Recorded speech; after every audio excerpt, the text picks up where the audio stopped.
الحمد لله رب العالمين والعاقبة للمتقين والصلاة والسلام على رسوله وعلى آله وأصحابه أجمعين. أما بعد فأعوذ بالله من الشيطان الرجيم. بسم الله الرحمن الرحيم. إن الله وملائكته يصلون على النبي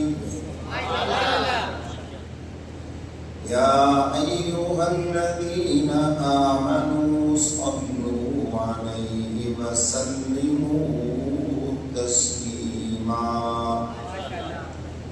صدق الله مولانا العظيم وصدق رسوله النبي الكريم ونحن على ذلك من الشاهدين والشاكرين والحمد لله رب العالمين.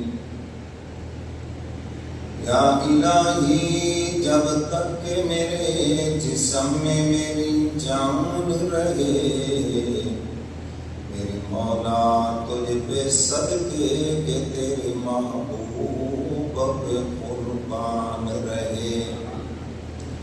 میں رہوں یا نہ رہوں مگر یہ دعا ہے دل کی کہ دین احمد رہے اور عزت قرآن رہے. یا ربی صلی وسلم دائما ابدا علی حبیبک خیر الخلق کلہم والحبیب الذی ترجى شفاعته لكل هول من الاهوال مقتحم. درود پاک پڑھ لیں سب.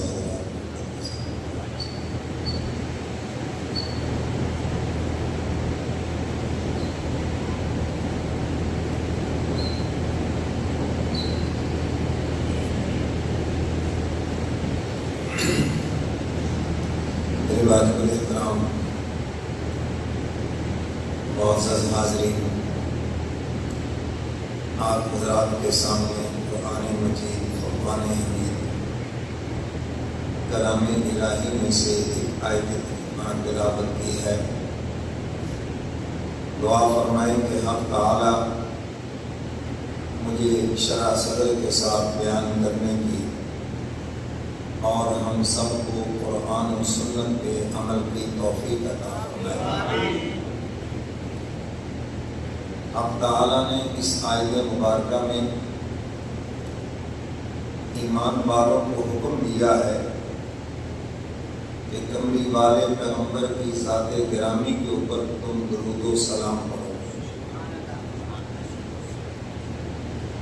اور یہ بھی بتایا اللہ بھی درود بھیجتے ہیں اور اس کے فرشتے بھی، اور ایمان والوں تمہیں بھی چاہیے کہ تم حضور علیہ الصلوۃ والسلام کی ذات گرامی پر درود و سلام بھیجو. میرے محترم سامعین، جس تجارت کے اندر بادشاہ شامل ہو جائے تو وہاں پر خسارے کا کوئی امکان نہیں رہتا.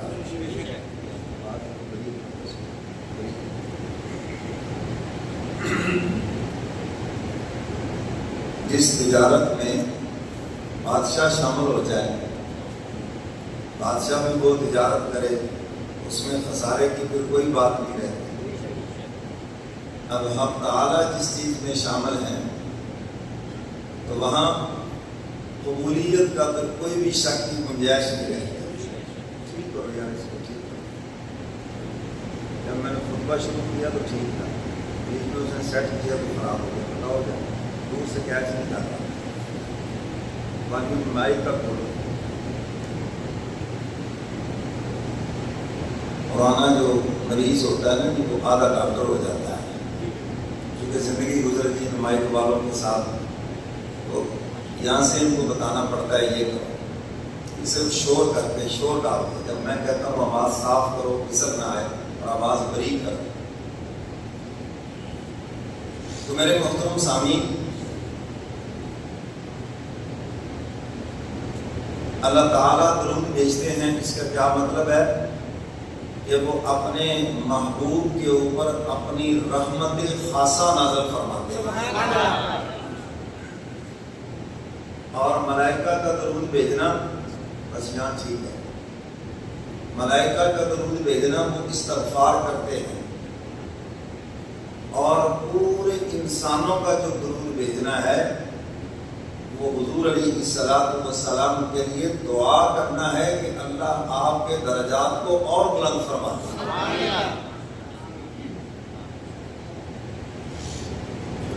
تو ہم یہ بھی کہیں گے کہ اللہ تعالیٰ اس عبادت میں داخل ہے، ان کی اپنی شان ہے۔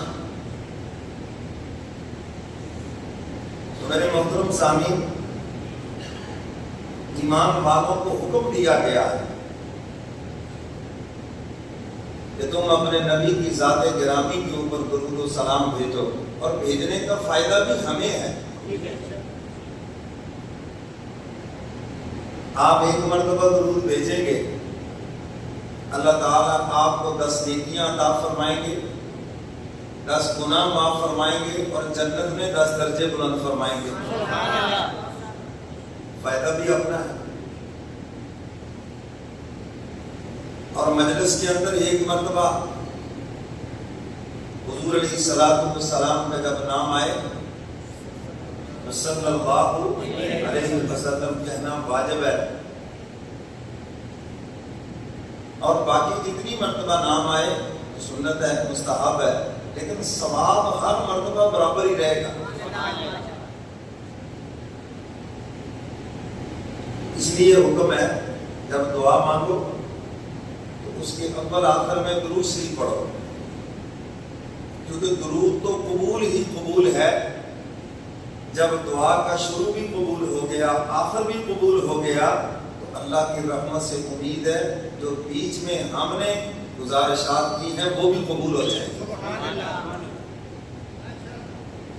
اذان کے بعد بھی ہم دعا پڑھتے ہیں تو اس سے پہلے درود شریف پڑھیں۔ ایک بزرگ سے کسی نے پوچھا استغفار کرنا بہتر ہے یا درود شریف؟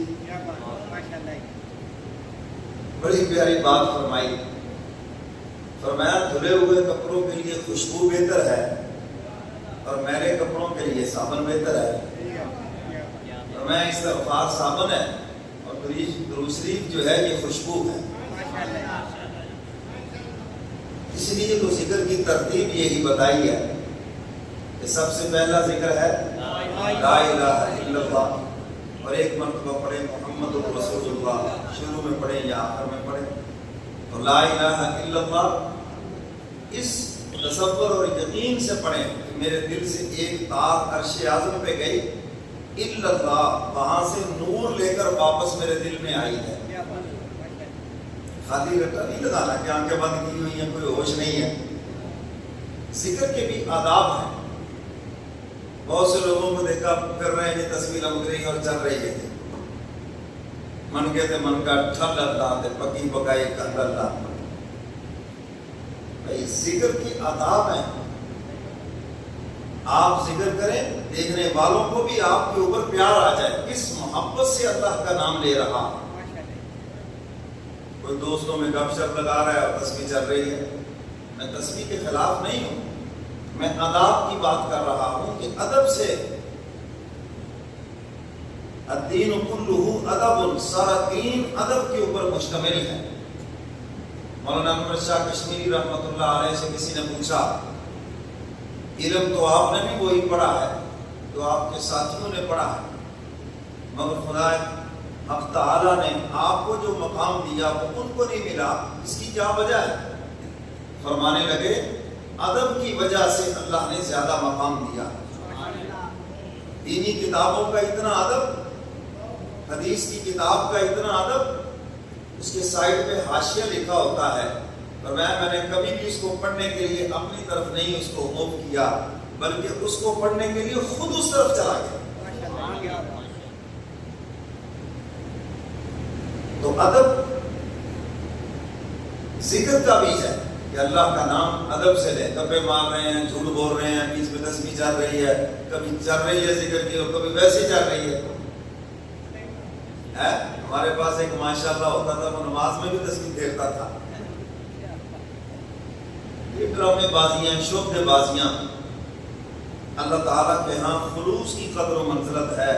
عمل چھوٹا سا بھی ہو, خدا کے دربار میں بڑا مقام پا جائے گا. اس لیے جہاں گپ شپ کا ماحول ہے جی, وہاں پر وہ جستجو اور وہ خلوص نہیں رہتا ذکر میں. کبھی کیا کبھی نہ کیا. میں منع تو نہیں کروں گا, لیکن یہ ضرور عرض کروں گا کہ اس کے آداب کا لحاظ رکھیں.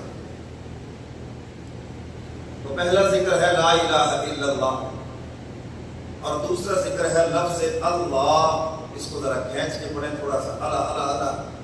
اور مشین بھی نہیں چلانی, بڑے احترام سے نام لینا ہے. اور ایک مرتبہ جل جلالہ پڑھیں, شروع میں پڑھیں یا آخر میں پڑھیں. اور تیسرا ذکر استغفار ہے, رب اغفر وارحم وانت خیر الراحمین. اب چونکہ دھلائی ہو گئی, استغفار ہو گیا, تو اب خوشبو لگائیے. چوتھا ذکر جو ہے وہ درود شریف ہے, صلی اللہ علی النبی الامی, جو مختصر درود شریف ہے. باقی حدیث مبارکہ میں اور بھی درود آئے ہیں. جو حدیث مبارکہ سے ثابت ہے وہ سب ٹھیک ہے. سب سے زیادہ جو فضیلت ہے وہ درود ابراہیمی کی ہے. اگر کوئی آدمی اس کی تسبیح کر سکے تو بھائی اس کے مقابلے میں کوئی درود نہیں ہے. سب نیچے ہیں, درود ابراہیمی سب سے اوپر ہے. اسی لیے نماز کے اندر وہی ضروری ہے. ہمارے ہاں بہت سے لوگوں نے نعتوں کو درود سمجھ لیا. نعت کا کلام اور چیز ہے, بہت اچھے کلام ہے, ٹھیک ہے, ہم اس کا انکار نہیں کرتے, مگر وہ درود شریف نہیں ہے. درود شریف وہی ہے جو حضور علیہ الصلوۃ والسلام نے اپنی زبان مبارک سے ارشاد فرمایا. اور حدیث مبارکہ میں ہے, حضرات صحابہ کرام نے پوچھا, سوال کیا, اللہ کے محبوب کیف نصلی علیک, ہم نے سلام کا طریقہ تو سیکھ لیا, التحیات کے اندر السلام علیک ایھا النبی, سلام کا طریقہ تو سیکھ لیا, لیکن کیف نصلی علیک, ہم آپ پر درود کیسے پڑھیں؟ حضور علیہ الصلوۃ والسلام نے اس کے جواب میں ارشاد فرمایا, درود ابراہیمی پڑھ کر سنایا. فرمایا ایسے میرے اوپر درود پڑھو, میری آل پر بھی پڑھو, میرے دادا ابراہیم پر بھی پڑھو. تو میرے محترم سامعین, جو حدیث مبارکہ سے درود شریف ثابت ہے وہ درود پاک پڑھیں. بڑے رسالے لکھے ہوئے ہیں, پتہ نہیں کیا سے کیا کچھ ہے.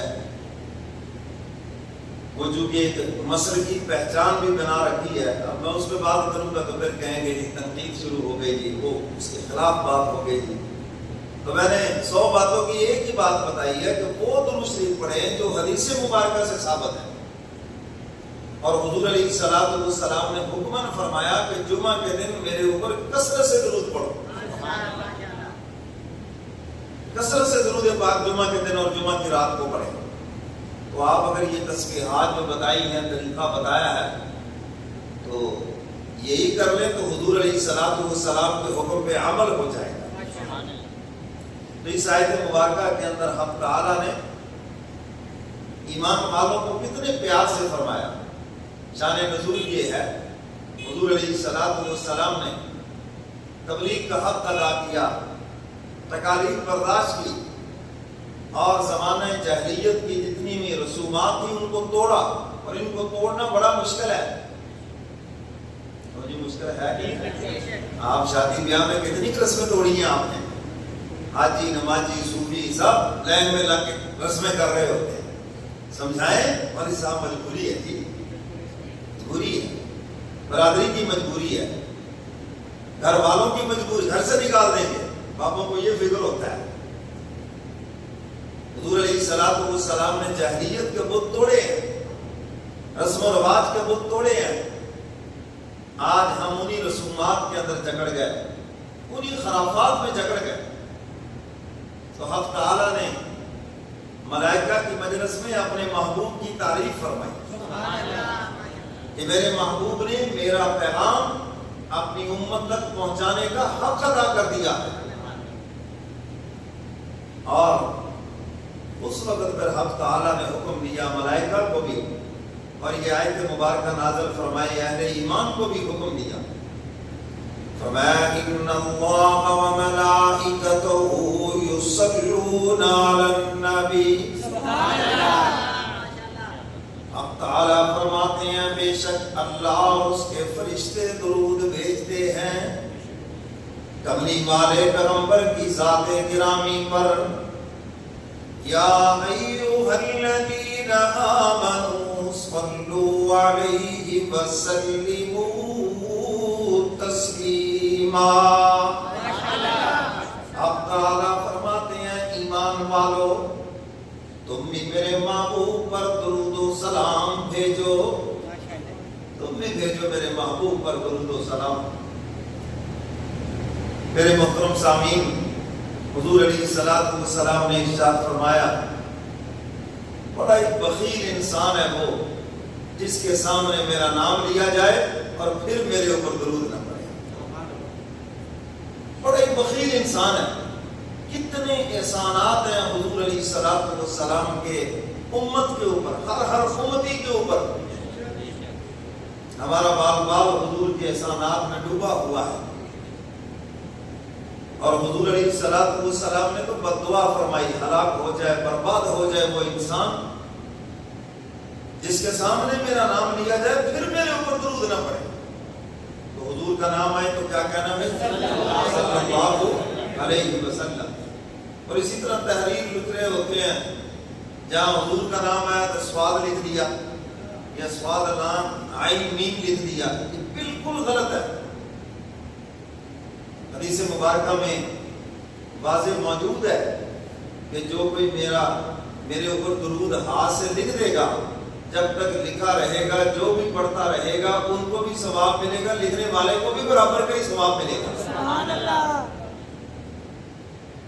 اس لیے حضور علیہ الصلوۃ والسلام کا نام نامی آئے تو کیا کہنا ہے؟ صلی اللہ علیہ وسلم۔ اور درود شریف کی تسبیح ضرور کریں۔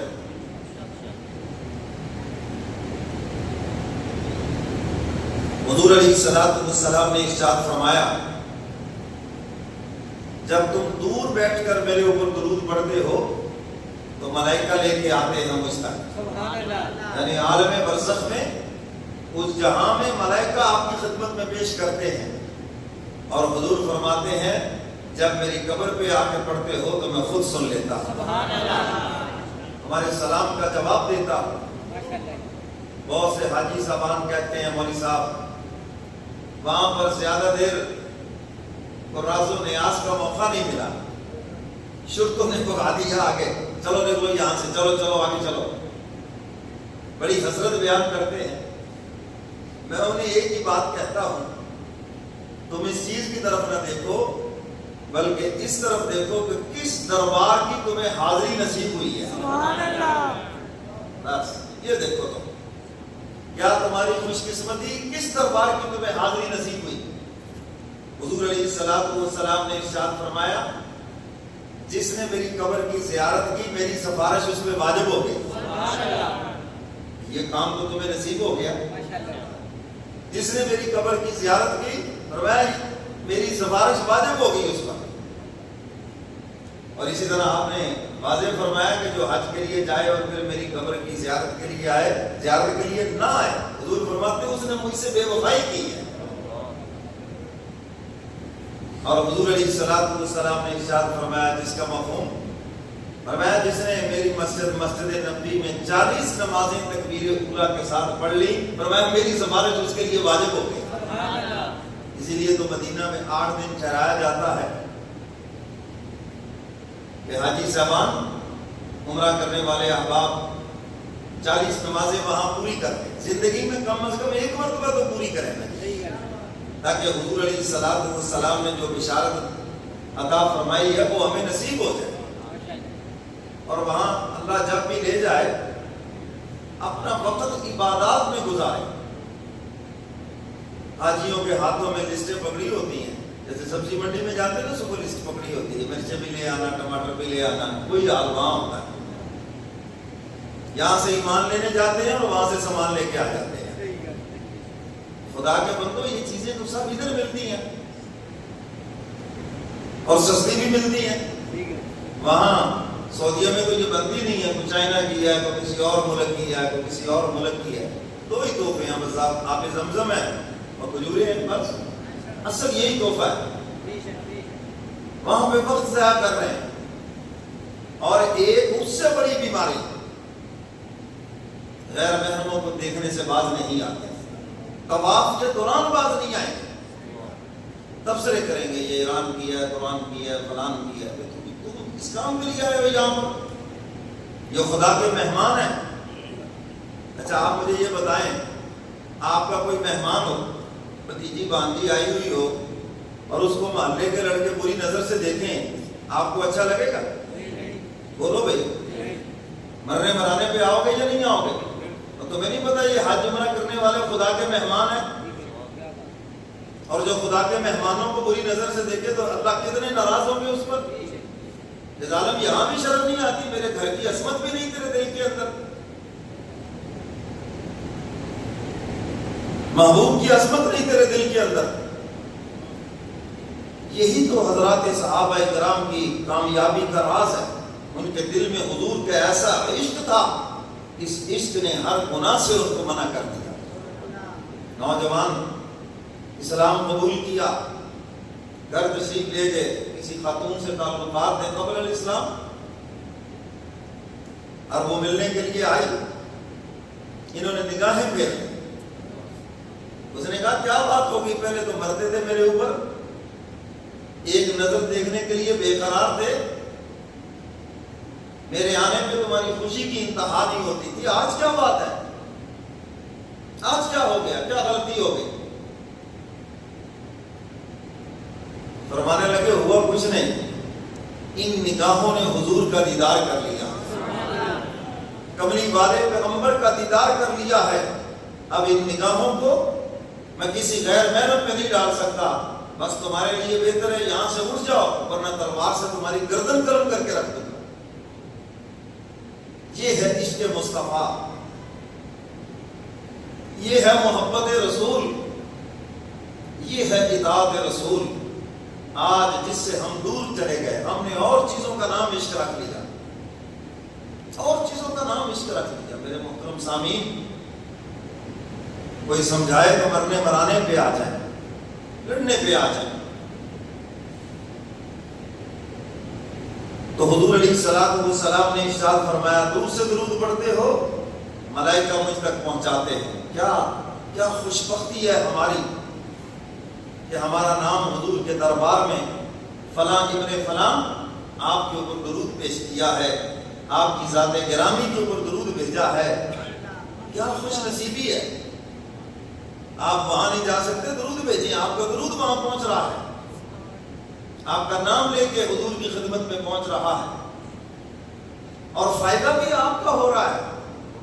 حضور علیہ السلام نے ارشاد فرمایا, جو کثرت سے میرے اوپر درود پڑھتا ہے, فرمایا جنت میں وہ قیامت میرا دن جنت میں میرے سب سے زیادہ قریب بھی ہوگا. تو حضور علیہ السلام کی ذات گرامی کے اوپر درود پڑھے. اللہ زندگی میں موقع دے تو روزہ رسول پہ جا کے پڑھے, حج کے لیے جائیں, عمرے کے لیے جائیں, اور وہاں پر وقت ضائع نہ کریں. یہ سمجھے بس میرا یہ زندگی کا آخری چکر ہے, چاہے آپ 20ویں مرتبہ جا رہے ہیں, آپ کے دل میں یہی ہو کہ بس یہ میرا زندگی کا آخری چکر ہے, خوب کمائی کر کے جانا ہے میں نے یہاں سے, مکہ میں رہ کر خوب عبادت کرنی ہے, طواف کرنے, زیادہ سے زیادہ طواف کرو. عمرہ کرنے کی بجائے علماء نے لکھا ہے طواف زیادہ کرو, کیونکہ عمرہ کرنے میں ٹائم زیادہ لگتا ہے, اور اتنے ٹائم میں آپ زیادہ طواف کر لیں گے اور اس کا ثواب اس سے بڑھ جائے گا. اور فرمایا طواف ایک ایسی عبادت ہے سوائے مکہ میں اور کہیں ہو ہی نہیں سکتی, کہیں بھی نہیں ہو سکتی, یہ وہاں کی عبادت ہے. سمجھ گئے کہ نہیں؟ اگرچہ یہاں جعلی پیروں نے اپنے طواف شروع کر رکھے ہیں, سب فضول ہے. طواف صرف بیت اللہ کا اور کہیں کا بھی نہیں ہے. تو اسی طرح قرآن کی تلاوت میں وقت گزاریں. لکھا ہے جو بیت اللہ کو ایک نظر دیکھے 25,000 مقبول نیکیاں ملتی ہیں. بار بار دیکھو بیٹھ کر, تسبیح پڑھ کر تھک گئے ہیں، قرآن کی تلاوت کر کے تھک گئے، وہ بیت اللہ کو دیکھتے رہیں، مقبول نیکیاں آپ کو ملتی رہیں گی۔ تو وہاں پر اپنے آپ کو گناہوں سے بچانا ہے سب سے زیادہ۔ بدنظری وہاں چونکہ موقع زیادہ ہے، کیونکہ طواف کے اندر عورت کے لیے بھی حکم ہے کہ چہرہ ننگا رکھے، اب وہاں ان کو دیکھ رہے ہیں، دیکھنا نہیں ہے ان کو، وہاں پر زیادہ حفاظت کرنی ہے نظروں کی۔ میرے مرشد فرمایا کرتے تھے جس طرح وہاں نیکی بڑھ جاتی ہے گناہ بھی بڑھ جاتا ہے، یاد رکھنا۔ اور اسی طرح وہاں چغلیاں غیبتیں، جو ہمارا وہ کیا کہتے ہیں قومی مزاج بن چکا ہے، جہاں بیٹھے برائیاں، بس اس کے علاوہ بات ہی کوئی نہیں۔ سیاستدانوں کی برائیاں، لوگوں کی برائیاں، رشتہ داروں کی برائیاں، محلے داروں کی، پڑوسیوں کی، اور جن کو کوئی نہ ملا تو مولویوں کی برائیاں۔ چسکا لگ گیا نا برائیاں سننے کا، برائیاں کرنے کو، لگے ہوئے ہیں اس کے اندر۔ تو میرے محترم سامعین، یہ گناہ کبیرہ ہے۔ اچھا پھر شیطان نے ایسی بات منہ میں دے دی ہے، وہ جی مولوی صاحب جڑا پھر جدہ دا ہوئے ادا دا ہی کہنا ہے، یہی تو غیبت ہے۔ کسی کی برائی اور آپ اس کو برا کہیں، یہی تو غیبت ہے۔ اگر اس میں برائی نہیں ہے اور آپ اس کو برا کہہ رہے ہیں، یہ تو بہتان ہے۔ ہم کون ہوتے ہیں کسی کو برا کہنے والے؟ پتہ نہیں جس گناہ کی وجہ سے ہم اس کو برا کہہ رہے ہیں وہ اللہ سے توبہ کر چکا ہو اور اس کی معافی بھی ہو چکی ہو۔ اس لیے میرے محترم سامعین، وہاں پر اگر کوئی تھوڑی سی تکلیف پہنچ جائے، اور ہوتا بھی ایسے ہے، ابھی کل ہی میں ایک صاحب کو ملنے کے لیے گیا، وہ عمرے سے آئے تھے، بڑے خوش ہوئے، تو مجھے کہنے لگے مولوی صاحب مجھے ایک دو چھوٹے بھی آ گئی، یہ ہو گیا وہ ہو گیا، تو بڑے اپنی طرف سے میں وہ طواف بھی اتنے نہیں کر سکا، یہ بھی نہیں کر سکا۔ میں نے کہا پھر کیا ہو گیا؟ آپ کو پتہ نہیں ہے کہ دھوبی جب کپڑا دھوتا ہے، جہاں ذرا داغ لگا ہوا ہو تو تھوڑا سا رگڑا لگاتا ہے نا، لگاتا ہی نہیں لگاتا۔ میں نے کہا اگر داغ صاف ہو جائے تو آپ کہتے ہیں شاباش جی، چلو کوئی بات نہیں ہے۔ تو میں نے کہا وہاں اگر تھوڑا سا رگڑا لگا ہے اس کا مطلب یہ ہے کلہم صفائی ہو گئی ہے، اور حق تعالی وہاں سے بندے کو پاک صاف کر کے ہی بھیجتے ہیں۔ میں نے کہا حدیث مبارکہ میں آتا ہے جب آدمی حج عمرہ کر کے آتا ہے گناہوں سے ایسے پاک صاف ہو جاتا ہے جیسے اس کی ماں نے اس کو آج ہی جنا ہے۔ میں نے کہا کو لگتا ہے وہ بڑا داغ تھا تو اس کو تھوڑا سا رگڑا لگا کے اس کو صاف کر دیا گیا، بس باقی ٹھیک ہے۔ باب عمرہ کی جانب سے آپ جائیں نا تو بیت اللہ کے غلاف کے اوپر قرآن کی یہ آیت لکھی ہوئی ہے، اللہ کرے آپ سب جائیں اور اپنی آنکھوں سے پڑھ کے۔ فرمایا وَمَن يَعْمَلْ سُوءًا أَوْ يَظْلِمْ نَفْسَهُ ثُمَّ يَسْتَغْفِرِ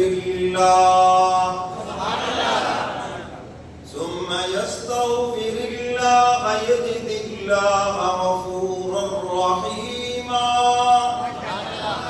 اب تعالیٰ فرماتے ہیں تم نے بہت سے گناہ کیے، اپنی جانوں پہ بہت ظلم کیا ہے، اب آئے ہو اپنا گھر بار چھوڑ کر، اپنا وطن چھوڑ کر میرے گھر کے مہمان بنے ہو۔ اب تعالیٰ فرماتے ہیں یجد اللہ غفور الرحیم، اب تم مجھے روٹا ہوا نہیں پاؤ گے، مہربان پاؤ گے، معاف کرنے والا پاؤ گے مجھے۔ اپنا گھر چھوڑ کے میرے گھر آئے ہو نا، میں اس گھر کی شان ہی یہ ہے کہ تمہارے گناہوں کو صاف کر کے رکھ دیتا۔ اور یہ جو حجر اسود ہے اس کو تو اللہ تعالیٰ نے قیامت کے دن دو آنکھیں دے دینی ہے، میدان محشر میں اونچی جگہ پہ پڑا ہوگا، اور جس نے اس کو سلام کیا ہے یا جس نے اس کو چوما ہے، رش کے اندر صرف سلام کیا جاتا ہے اور اپنی ہاتھ کی انگلیاں چوم لی جاتی ہیں، اور میں جس نے سلام کیا جس نے چوما اس کو دو آنکھیں دی ہوئی ہوں گی اور یہ دیکھتا جائے گا اور ان کی سفارش کرتا جائے گا، مولا اس کے سارے گناہ کو میں چوز کیا تھا۔ حضور علیہ السلام نے 1400 سال پہلے یہ بات ارشاد فرمائی، اس وقت ہو سکتا ہے سمجھنا ذرا مشکل، حضرات صحابہ کرام کا تو ایمان ہے اتنا پختہ کہ جو حضور فرما رہے ہیں وہ سچ ہے۔ آج کے دور میں شاید تو کہے یہ مشکل ہے، لیکن آج کے ویڈیو کیمرے نے اس بات کو آسان کر دیا ایک ویڈیو کیمرہ اس کے آگے سے 20 لاکھ بندہ گزارتے ہیں، سب کی تصویر لے لیتا ہے، یہ بندے کا بنایا ہوا وہ رب کا بنایا ہوا ہے، اور یہ حجر اسود یہ جنت سے آیا پتھر۔ تو میرے محترم سامعین، وہاں کے آداب کو سامنے رکھیں، اور اسی طرح کوئی تکلیف پہنچتی ہے، ہوٹل میں تکلیف پہنچ گئی، کوئی راستے میں تکلیف پہنچ گئی، کوئی جیٹ کی طرف سے کوئی کمی میں، انسان تو ہوئے، تو انسانوں کے انسانوں والے ہی کام ہوتے ہیں نا،